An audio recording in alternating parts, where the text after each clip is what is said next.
Hey guys, it's Steve from Featherlight Studio, and today we just got in the brand new Z-Tone DI box from IK Multimedia. We got some great vintage gear to test it out on, and we want to find out, is this the most powerful and flexible DI box made today? Let's check it out and find out.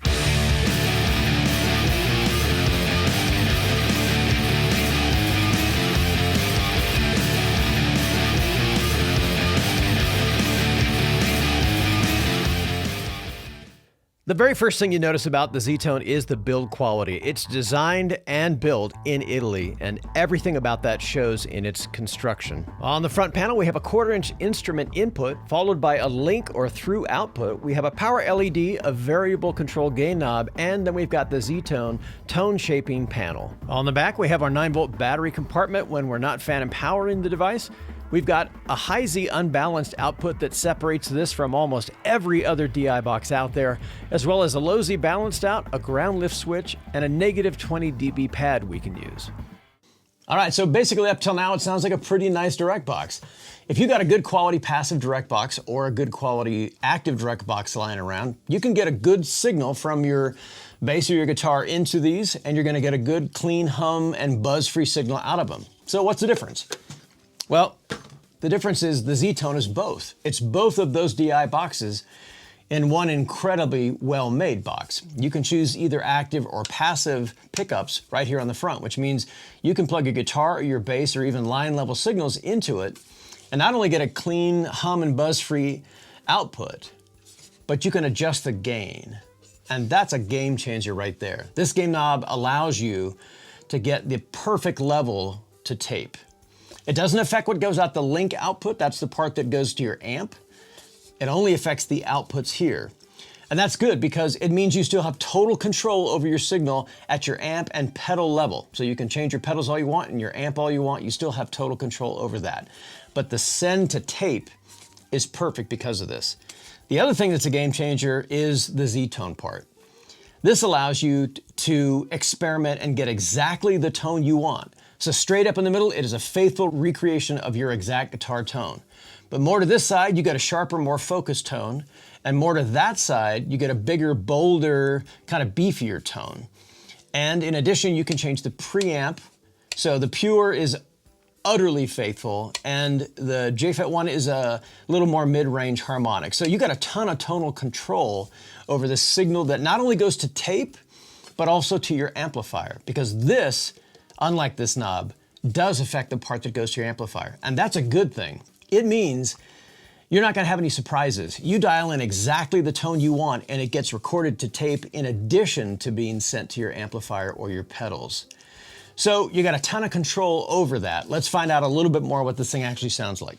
So the first of our two setups is gonna be a basic tracking session. So super straightforward. We're gonna go directly out of the guitar into the input of the Z-Tone DI box.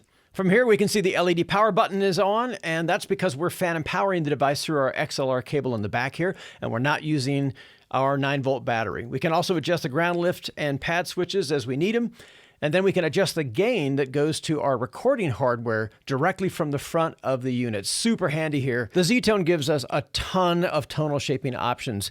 The knob straight up gives us our guitar's actual tone, and if we move to the left, we get a more sharp and focused tone, and to the right, a bigger and bolder sound.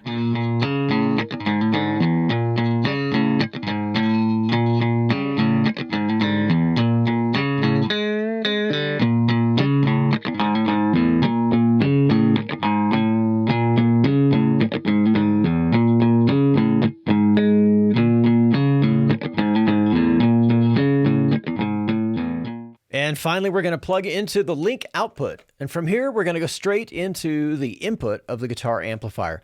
This is really the most straightforward setup of all, and it just allows our session player to record directly to our audio interface and to hear his guitar through his amp simultaneously. So we got our good friend Mike Colotonio from the Vanderwalls Band in studio today, and these guys are a killer Northwest band. I'll leave them in the links below. He's going to help us test out this box and see what it can do. We got Mike all set up with his sound and a track ready to go, and we've turned the selection knob all the way to the bold side.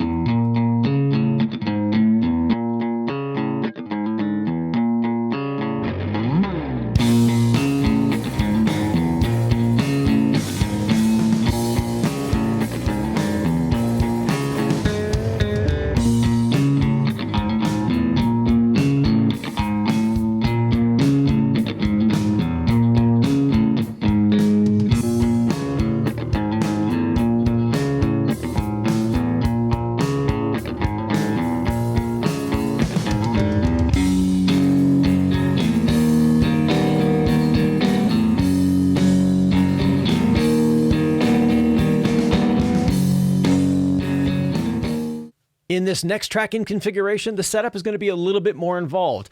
Mike is going to switch to his Fender Showman rig, and this time we want our DI box send to our recording interface to include his entire pedal setup. This time the output of his guitar goes into his pedals, and the output of the pedal configuration plugs in to the Z-Tone DI box. The link or output from the DI box this time is simply going to go straight over to his Showman rig. And this way, it allows us to capture the entire complexity of his pedal setup and still allows us to try different amp combinations and amp settings after the track's recorded. On this next track, we're going to change the Z-Tone's character knob and we're going to move it all the way over to the sharp setting because we want to get all the grit and punch of his fuzz pedal. We got a track set up for Mike and he's ready to go.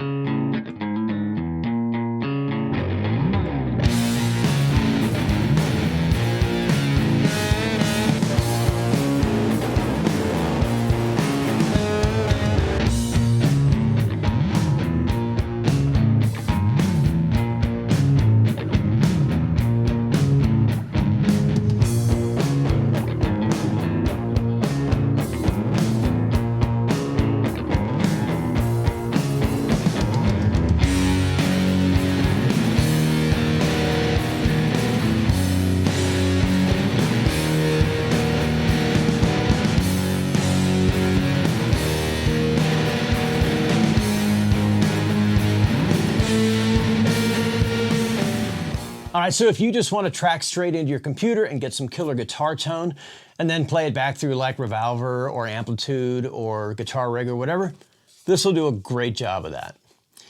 If you want to plug both passive and active instruments or even line level signals like a synth, for example, to maybe take that digital edge off and have that output come out the XLR or the 1/4-inch jack into your recording interface, this will do a killer job of that.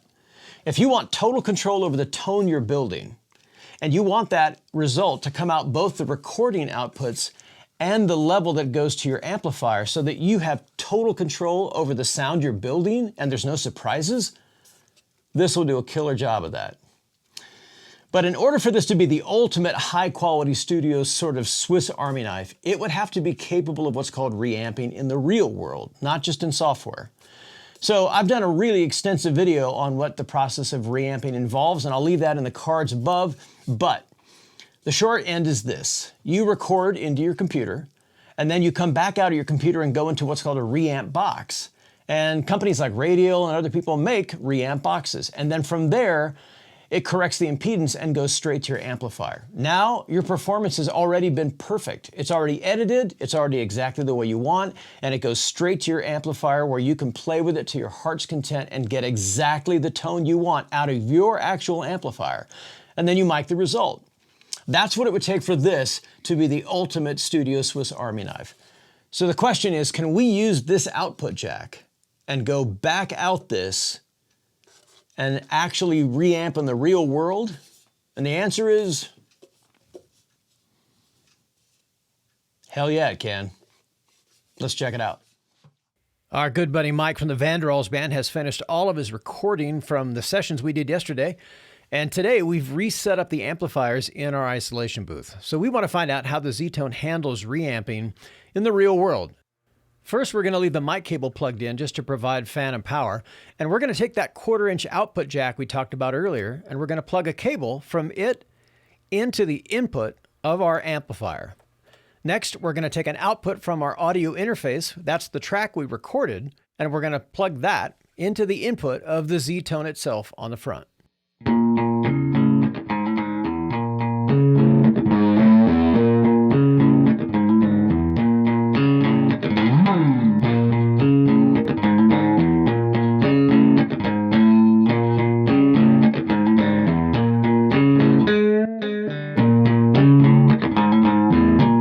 So as you can hear from the level going to the amps, we not only have all the tone shaping options we had before, but because of that gain knob, we can set the level to the amplifier exactly where we need it, just like a reamp box. All right, so what if we want to try something a little bit more creative, like recording 2 amplifiers from our one signal coming from our audio interface? And this is an example of where hardware reamping starts to really make a difference. In this final example, we're going to take our Z-Tone and we're going to lead the mic plugged into it for our fan and power like we did before. We're going to take the 1/4 inch output in the back. We're not going to be using the battery. And we're going to plug that into a splitter box by Morley. What this does is it divides our signal into 2 different destinations. So in this configuration, one of the splits from our Morley pedal is going to go to our Fender Showman rig, and the other split is going to go over to the Vox amp. So just like we did before, we're going to take that audio output we created in our recording software, we hit playback, and we hear the track that Mike recorded yesterday. We're going to take that output and plug it directly into the front of the Z-Tone's input.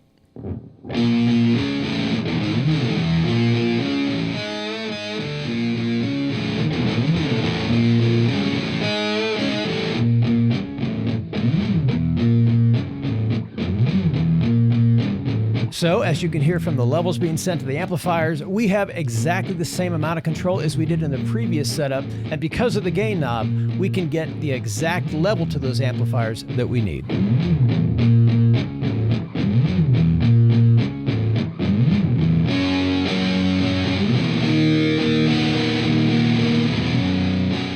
All right, so that's the brand new Z-Tone DI box from IK Multimedia.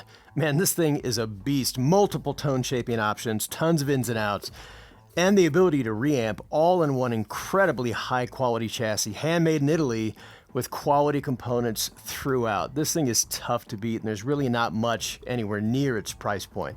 I'll leave the info in the links below. Also, special thanks to Mike from the Vanderwalls. Man, a killer Northwest band.